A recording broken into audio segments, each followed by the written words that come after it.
Meus irmãos, boa tarde. Estamos aqui reunidos novamente através da telinha para dar continuidade aos estudos da nossa casa de oração e trabalho, a Fraternidade Espírita Paulo de Tarso. Um trabalho que sempre realizamos nas tardes de sábado, que é o estudo do Evangelho segundo o Espiritismo. Hoje nós vamos elevar o nosso pensamento, agradecendo a Deus por essa oportunidade de estudo, oportunidade essa, Senhor, que nos tira por um momento das preocupações terrenas, que nos coloca num ambiente de paz, de harmonia, de equilíbrio interior, que nos dá a sensação e o bem-estar, Jesus, de estarmos num ambiente de tranquilidade, num ambiente bucólico, onde a gente possa refrigerar as nossas almas, o nosso pensamento, os nossos sentimentos, através do Evangelho que o Senhor nos enviou, através da doutrina espírita, que é a revivescência do vosso Evangelho, dos vossos ensinamentos. Permita, Senhor, que nesse instante os vossos mensageiros divinos nos ajudem a refletir, a discernir sobre a essência, sobre o espírito da vossa mensagem, e que a tua vontade sublime esteja entre nós. Que assim seja. Bom, meus irmãos, o tema dessa tarde é do capítulo 25 do Evangelho segundo o Espiritismo, em que Kardec coloca como título Buscai e achareis. E o subtítulo desse capítulo, ele inicia com o subtítulo Ajuda-te a ti mesmo que o céu te ajudará.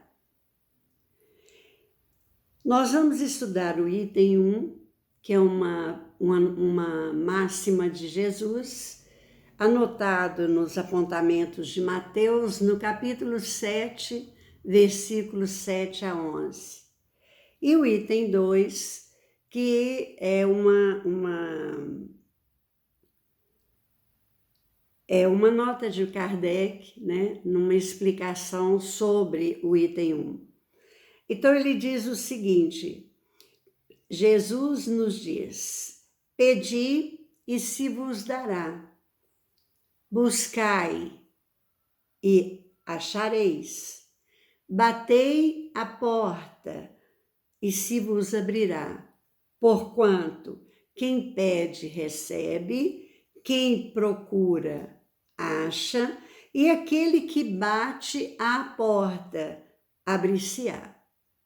Qual o homem dentre vós que dá uma pedra ao filho que lhe pede pão? Ou se pedir um peixe, dar-lhe-á uma serpente?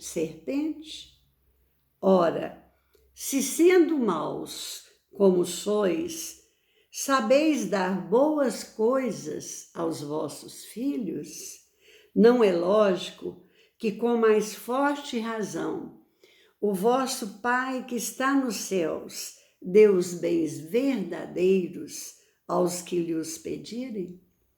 Essa é a mensagem do Cristo para cada um de nós. E nós, então, vamos tentar compreender, extrair aí o espírito dessa letra.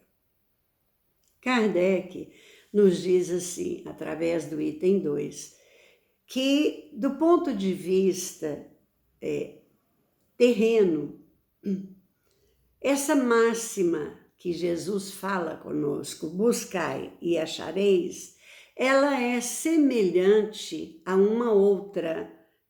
Ajuda-te a ti mesmo que o céu te ajudará.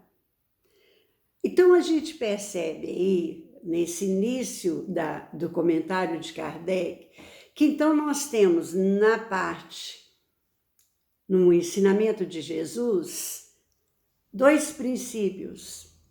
Aquele que nos adverte com relação à necessidade da nossa comunhão com o Pai, porque ele vem falando conosco sobre o cuidado, sobre o zelo com que o Pai vela por nós.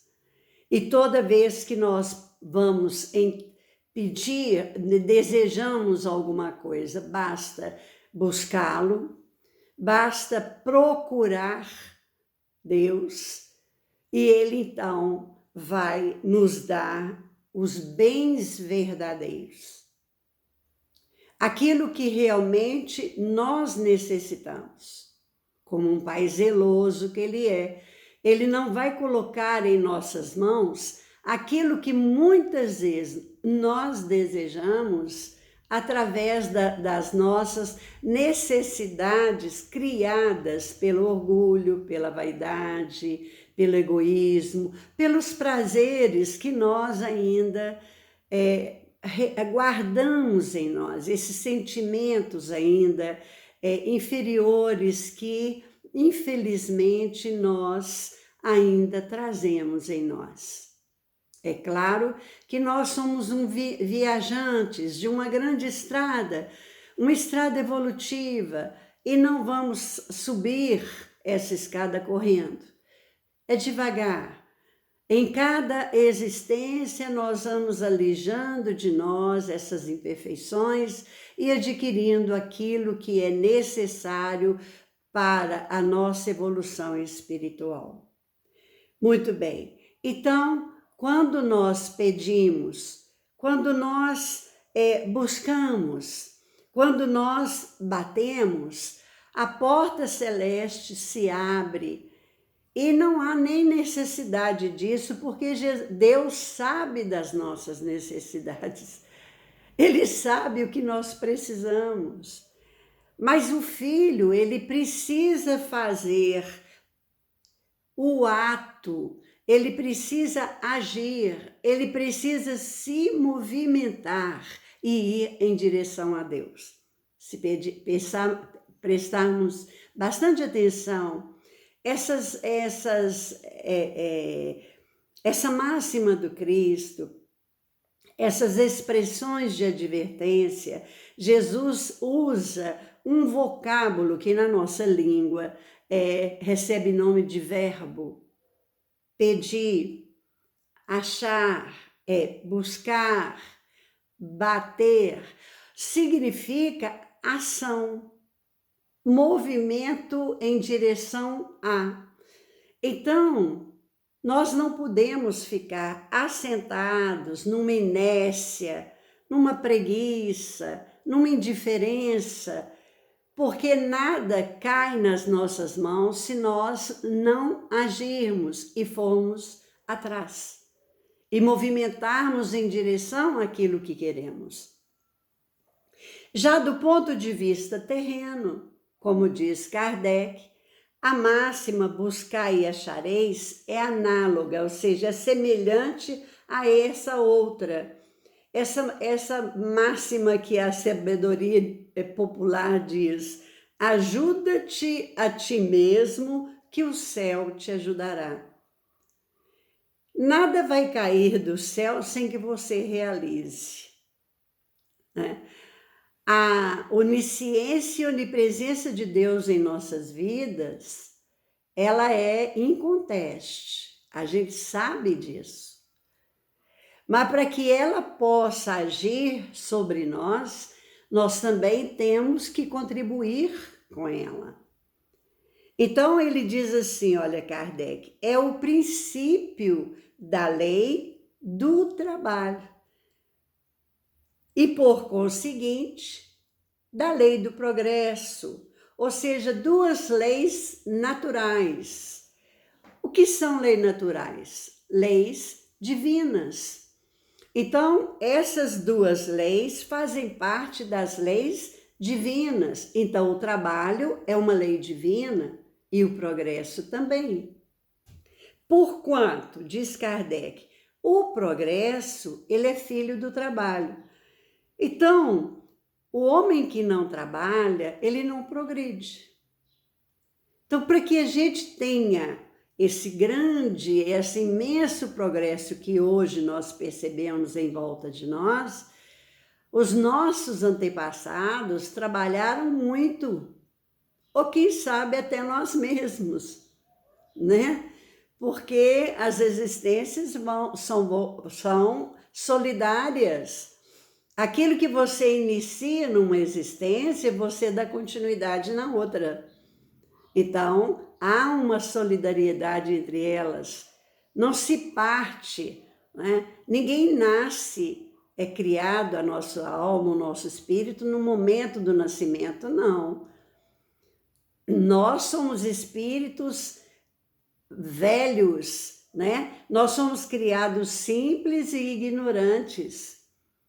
Nós viemos desenvolvendo primeiro a vida instintiva, depois vamos desenvolvendo a nossa inteligência, desenvolvendo assim a nossa razão, mas existência por existência. É dessa forma que funciona a lei do progresso. Então, meus irmãos, Kardec ainda diz: o trabalho é que põe em ação as forças da nossa inteligência. Então, nós vamos pedir socorro aqui ao próprio Kardec e à falange dos espíritos, do Espírito de Verdade. No Livro dos Espíritos, onde Kardec coloca as leis naturais, na terceira parte do Livro dos Espíritos, no capítulo 3, ele vem dizer para nós assim, olha, da lei do trabalho. E na questão 676, ele pergunta aos espíritos superiores por que o trabalho se impõe ao homem. Por quê? Por que nós, homens encarnados, espíritos encarnados, precisamos trabalhar? É uma imposição a nós. A resposta veio da seguinte forma: por ser uma consequência da sua natureza corpórea. Ou seja, o nosso próprio corpo material exige que trabalhamos, porque ele tem necessidades. Necessidades essas que precisam ser supridas. Então, nós precisamos comer, nós precisamos ter segurança, nós precisamos de bem-estar, nós precisamos dormir, nós precisamos estar resguardado das intempéries da própria natureza, do ambiente onde nós moramos. Então, tudo isso nós necessitamos. E para isso é que o trabalho se coloca ali como uma consequência, porque para que tudo isso aconteça, para a minha despensa estar cheia, eu preciso ser onerado por algo que eu fiz. Então eu preciso me locomover, eu preciso me movimentar em direção daquilo que eu necessito. E aí ele diz assim, além disso, é expiação. Porque muitas vezes o trabalho forçado, aquele trabalho difícil, aquele trabalho que traz dificuldades, é uma expiação para o espírito. E, ao mesmo tempo, é um meio de aperfeiçoamento da sua inteligência. Por quê? Porque quanto mais trabalharmos, quanto mais tentarmos vencer as dificuldades que surgem em nossas vidas, mais a nossa inteligência se fortalece. Se eu venço uma dificuldade aqui, amanhã aquele mesmo problema para mim não vai mais ser dificuldade. Por quê? Porque eu já venci. É assim que a gente progride. É assim que a gente desenvolve o nosso intelecto, né?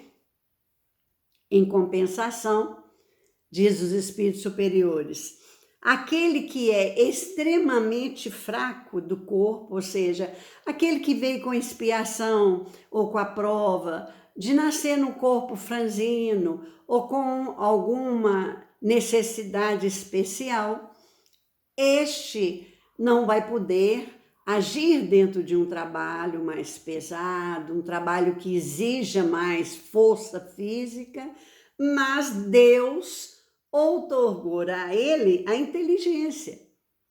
E isso também é trabalho. Então, nós trabalhamos com a nossa força do corpo físico, como trabalhamos também com a força da nossa inteligência. Muito bem. No livro da Esperança, nós então pedimos socorro ao nosso professor também, Emmanuel, que trabalha, que estuda, que movimenta, né, como ele mesmo diz, esse colar de pérolas que é o Evangelho. Porque o que é um colar de pérolas? É uma joia muito preciosa. E o Evangelho para nós também é assim. É uma joia muito preciosa. Então, ele pega essa joia, né, que é o colar de pérolas, e vai decifrando para nós, nos mostrando, conta por conta, pérola por pérola. Cada pérola tem a sua própria característica. E nós então, ele vai então tirando aquilo que as pérolas têm a nos oferecer. E ele então traz no capítulo 82 do livro da Esperança uma mensagem baseada nesta pérolazinha dos apontamentos de Mateus, no capítulo 7, versículo 8. Nós estamos estudando o capítulo 7, o versículo de 7 a 11. Então, ele pegou o 8 e vai trabalhar sobre ele, extraindo dele, né, a essência divina daquilo que Jesus realmente quis dizer para nós. Porque o objetivo de Deus é a nossa felicidade. Então, todos aqueles que Deus envia para cuidar de nós como nosso guia e modelo, o Cristo de Deus, que é Jesus, todos eles, a preocupação deles é essa, de que sejamos felizes, de que saibamos nos conduzir aqui na Terra de forma a adquirir a nossa perfeição, a evoluirmos e sermos felizes, porque esse é o propósito para o Espírito. Essa é a meta. Então, ele diz assim numa mensagem linda chamada Auxílio do Alto. Ele diz: porque aquele que pede, é a passagem de Jesus, o versículo 8. Aquele que pede, recebe. E o que busca, encontra. E ao que bate, se abre. Veja, movimentos, ação, pedir, buscar e bater. Porque se eu ficar em pé na frente de uma porta fechada eternamente, ela vai continuar fechada. Eu preciso ir em direção a ela, eu preciso me movimentar. Eu preciso fazer uma atividade qualquer para que ela abra. Ou bater nela mesmo, na madeira, ou tocar o interfone, mas eu tenho que agir. Já não tem como abrir. Se eu perdi alguma coisa, eu tenho que procurar. Porque se eu não procurar, aquilo que eu perdi não vai vir nas minhas mãos. Então, ação, trabalho. Ele então diz assim, olha, inicia o capítulo dizendo: Deus auxilia sempre. E sem conteste, né? O nosso Pai Criador, Ele é justo. Então, Ele nos permite voltar para refazer os erros passados. Não importa se viemos num regime de prova simples ou de expiação, mas é uma forma que ele achou para que a gente consiga não voltar para fazer de novo, mas começar um novo caminho, retificando aquilo que foi feito errado. Muito bem, então ele está sempre nos ajudando. Ele é misericordioso. E por isso ele nos auxilia constantemente. Então, continua Emmanuel. Então, Emmanuel, ele tem uma metodologia como a metodologia que o Cristo usou conosco. Jesus, quando esteve aqui, ele usava de alegorias, ele usava de parábolas, de comparações, de analogias, para que a gente pudesse entender a sua mensagem. Emmanuel faz isso também. Ele compara, ele faz comparações, porque é muito mais fácil a nossa mente, no estágio de inteligência em que nós estamos, é mais fácil nossa compreensão quando a gente coloca de um lado algo e do outro e fazemos a comparação. É o que muitos de nós, como professor na sala de aula, faz para a criança entender. Então ele diz assim, olha, observa a construção de um edifício ou de um prédio, né? Por mais simples que seja essa construção, observa bem, todos os recursos que são utilizados vão proceder fundamentalmente da bondade infinita. Então vejamos, a inteligência do arquiteto, a força do obreiro, o apoio do solo, né?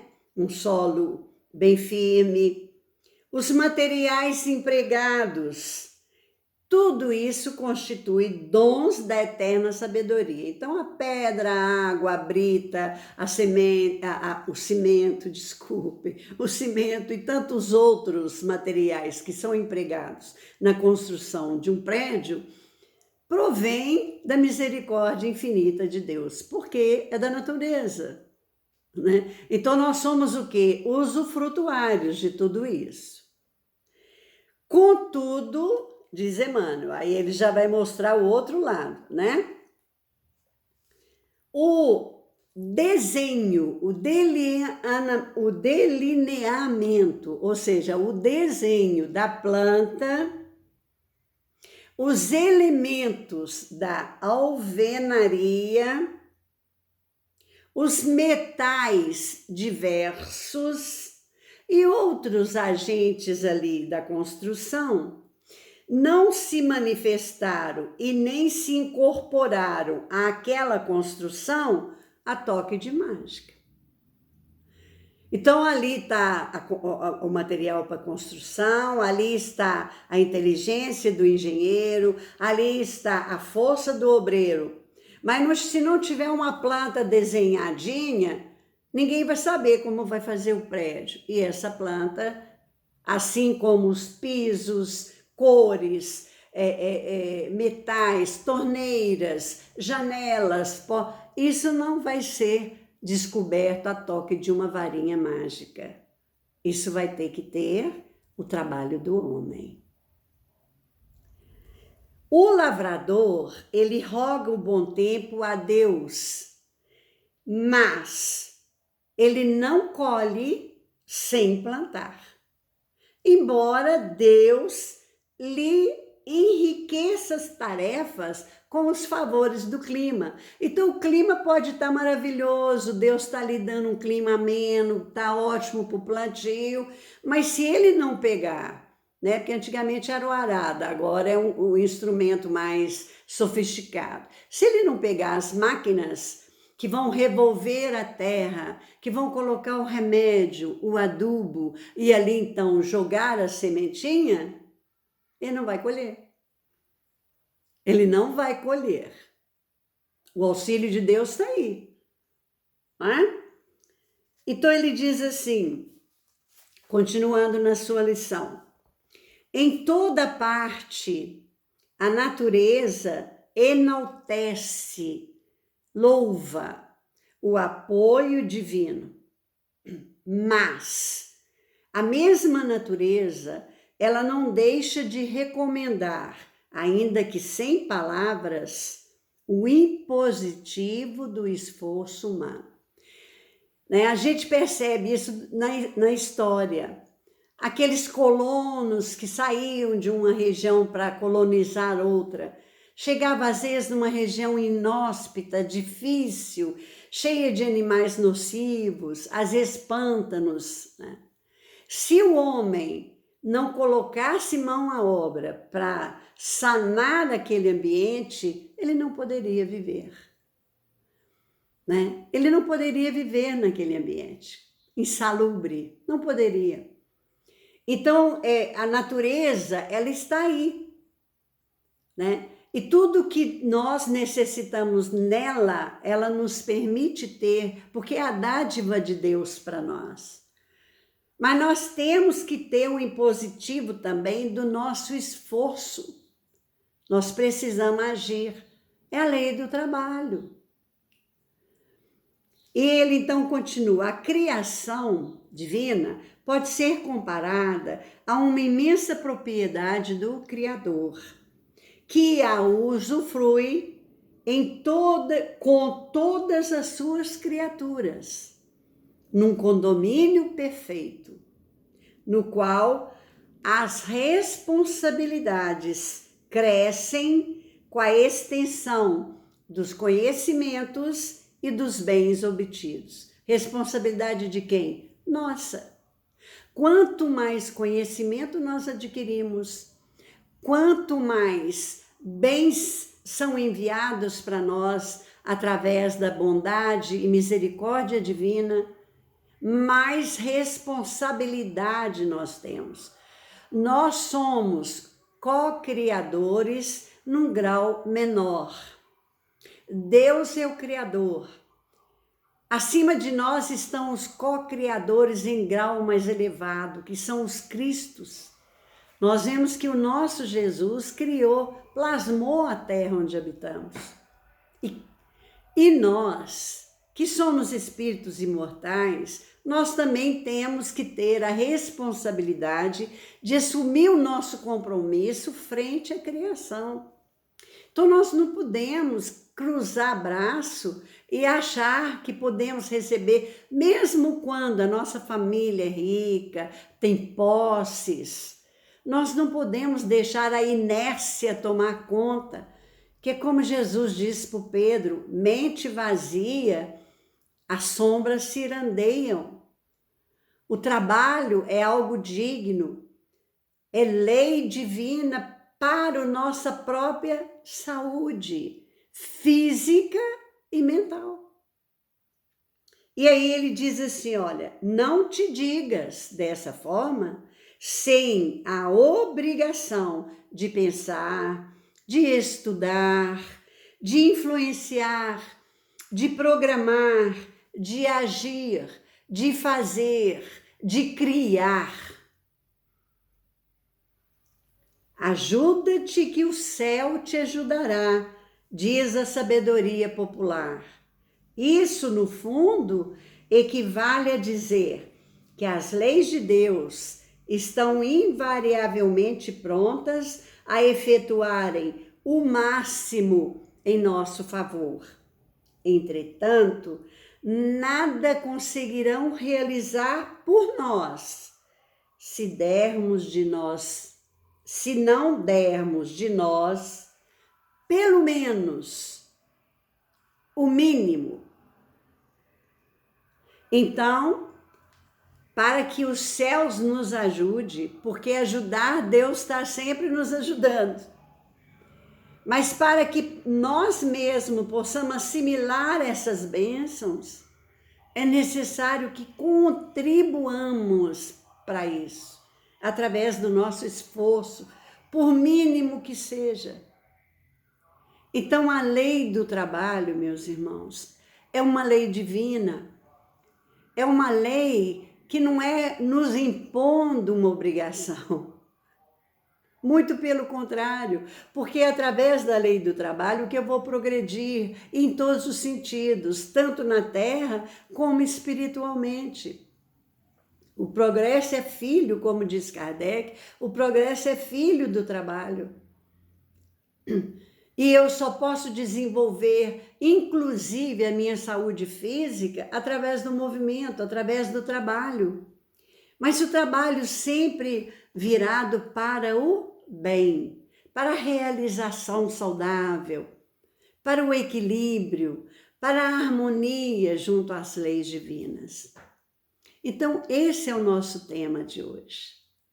Isso é o que Jesus nos trouxe, alertando cada um de nós como espírito imortal que somos. Já nosso tempo terminou, vamos agradecer então a Deus, nosso Pai, a Jesus por nos dar a oportunidade de estarmos aqui nesse momento afastado um pouquinho das dificuldades ou problemas que o mundo às vezes nos coloca e por nossa própria responsabilidade.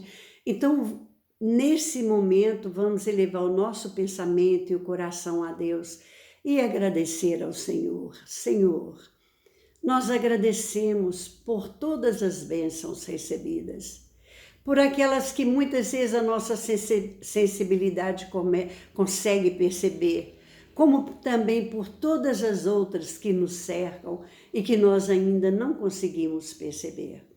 Nós os agradecemos, Senhor, porque nos deu condições do trabalho. Nós os agradecemos por tudo aquilo que o Senhor tem permitido a nós durante a nossa jornada evolutiva. Pedimos que nos dê força, nos dê coragem, nos dê ânimo para que nós possamos avançar cada vez mais, meu Pai, em direção da nossa perfeição. Abençoe todos os lares da nossa terra, todos os nossos corações, em colocando ali a esperança, a fé, a confiança, a paz.